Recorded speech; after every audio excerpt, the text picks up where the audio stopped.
recently encountered something that completely changed the way I look at businesses.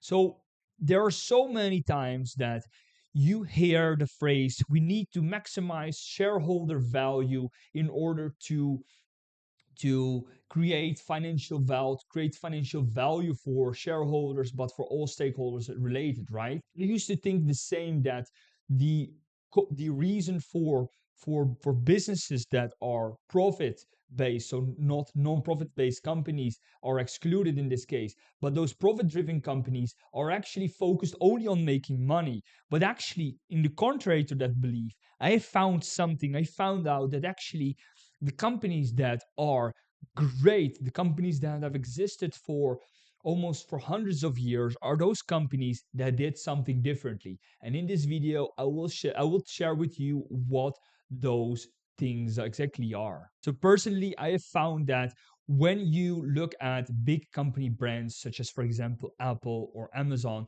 you immediately think of great business success, right? But what we often forget to see is how long these businesses exist. And I mean, if you look at the past, there have been so many hundreds and thousands of businesses that provided products and services. But actually, do we ever take the time to stop and learn from those companies, learn from their past, learn from their mistakes, and learn actually, or try to synthesize what they have done to replicate their success? Well, in this video, I will show you two things. First one is how these visionary companies, these purpose driven companies, actually created up to 6 times as much shareholder value compared to those companies that weren't so visionary, that weren't so purpose driven. So that is actually something that really changed the way, in my perspective, changed the way I look at businesses. And the second item I want to be discussing today is how you as a business owner, how you can leverage this superpower for yourself to start building your own business today. So let's get started. So I want to share this graph here on this screen, and this graph shows the cumulative stock return of those visionary companies versus companies that were just good.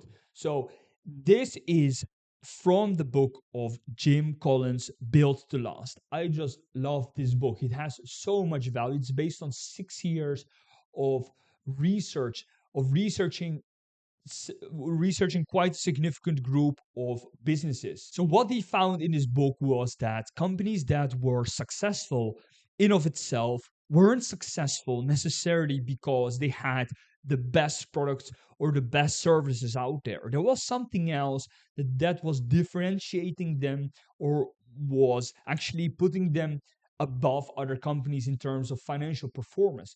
And that secret is that I'm going to share it, that they were purpose driven. So leave behind a comment what you think that, well, what do you think about that? What do you think about the fact that these companies that were actually purpose driven had a much greater financial return than those companies that were purely focused on actually making lots of money? That's quite ironic, right? But that is the reality, and that is what he has found in his research that really struck me, was that these companies, or one of the most important elements of these successful companies, was that they had really clear values. And values were simple as, we want to be able to provide good medicine, or we want to be able to provide medicine to people throughout the world. I'm going to tell you a story. There was this, I think it was called the Riverside blindness. And this blindness was caused by a parasitic worm that basically enters your body and then moves its way up to your eyes, and then you become blind in a very painful way. So, what did this company Merck do, which is one of the great companies mentioned in this book, is that they actually developed a medicine to cure this disease, but they actually didn't find a government or a market willing to actually pay money for the medicine. So what they did is they finished the medicine, they delivered it to the people suffering from that disease in these countries. And what they actually did is they actually paid for all the distribution themselves. So they made expenses without expecting actually a profit in return. And what happened? That company is now classified, what is now very financially successful, because they had clear values. And the values that they had as a company were not, let's make the highest profit possible, regardless of our planet, regardless of people. No, they did actually the contrary. They said people first, medicine first, health first, and then comes a profit. And that's actually what happened. And this is something that not a lot of people talk about. They actually talk only about you have to find a gap in the market, you have to find, if you're trying to build a business or grow one, you have to find, you have to improve on a product or service, which are all true. So it's not that I'm saying that they are completely, they are completely wrong. That is not the case. But that is the prioritization that these elements get are lower than actually being value and purpose driven. So in the case of building a business, starting with a clear set of values, a clear set of purpose, knowing why you want to be doing something, why you want to be building a business in the first place, is the most powerful thing you can do. So the most powerful thing you can do is not starting off by thinking, how can I fill my own pockets? How can I fill my own wallet? How can I increase my financial wealth? But actually thinking about how I can serve other people around me. And you will, I can assure you that once you start thinking in that way, how can I help others? That is when the financial return starts increasing, because that is just the way it works. I mean, look it up. Look at the statistic here. You can see that there is an exponential growth just purely because of this differentiating factor that I mentioned before, this being value, being purpose driven. This is such a powerful concept. And so how can you today use this concept for yourself if you're perhaps considering starting your own business? And what I wanted to discuss also today is like the concept of a great idea. The concept of a great idea is that you need to have a golden idea. I was talking to one of my colleagues a few years ago, and he mentioned to me, well, no, actually, I started the conversation with, I told him, "Well, you know a lot. You know a lot of business. You've been in around business for over 20 years. You know how businesses work, and you're also quite inventive. You're quite creative." I told him, why didn't you ever start your own business, right? So why have you always stayed working as an employer? It was at that time he had a financial director role as a CFO, and he told me, well, I didn't actually, I really wanted to, but I didn't. I never did it because I never found the golden idea. That's what he told me, and that really made me think, and that really made me think, especially now if I think back at what what he said and what I know now. I know that is completely wrong way of thinking, because you do not need a golden idea. You do not need the best opportunity at the right time, even if that will help you. It will help you achieve more success, but it is often short term. Let me explain that. So coming back to that Built to Last book, what they found is that the companies that are successful over a long period of time, over 100, 150 to 200 years, is that those companies weren't so worried about success in 1 or 2 or 3 years. No, they had a long-term vision, and that long-term vision was driven by their purpose. For example, the Merck company I mentioned, they were driven to create medicine to heal people, to create health, right, to serving other people. And that is such a powerful concept I want to be sharing with you today, is that when you build a business, it's about actually building, constructing the business itself. And the products that are inside the business are a result of having a healthy working environment, of having a healthy culture, of having clear values and clear purpose-driven strategic objectives. And I'm going to give another example. You all know the iPhone, right? So the iPhone is a fantastic product.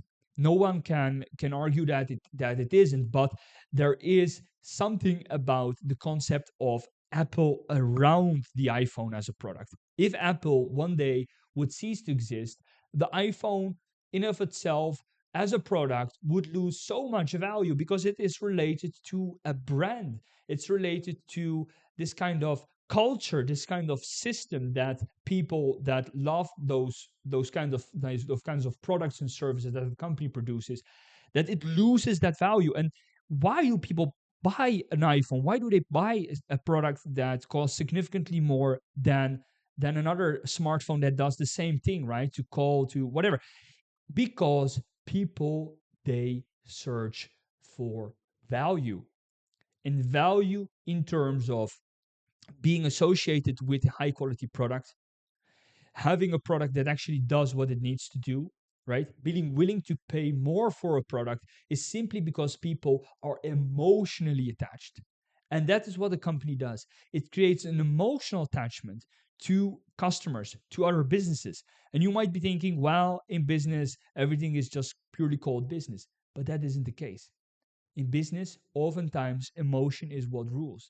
And that is what differentiates those successful companies, that they actually have a soul. They actually have heart for people that they serve, and for clients that they serve. They have heart, they have attention for, they have clear values. And I can't stop continue emphasizing it often enough, but that's actually what differentiates them. And you can do that too in your business. And another fantastic story is about Sony. Well, Sony, the founder of Sony, started exactly after the Second World War in 1946. And the first thing he did was draft a value statement. He drafted several bullet points those values that would keep him aligned and focused on achieving his goals. He made everything from, I guess it was bean soup, towards the first Walkman. I think depending on which generation you're from, you know the Walkman, right? And then there was, well, there are the TVs, there are the game consoles. But that is a very inspiring story where the founder of the company came from a very hard situation, having just, well, you know what happened in the Second World War also in Japan, right? So it isn't a good story, but he managed from that suffering to actually create a clear set of values, a clear purpose, and then build a business over years, pivot many times from different products to services.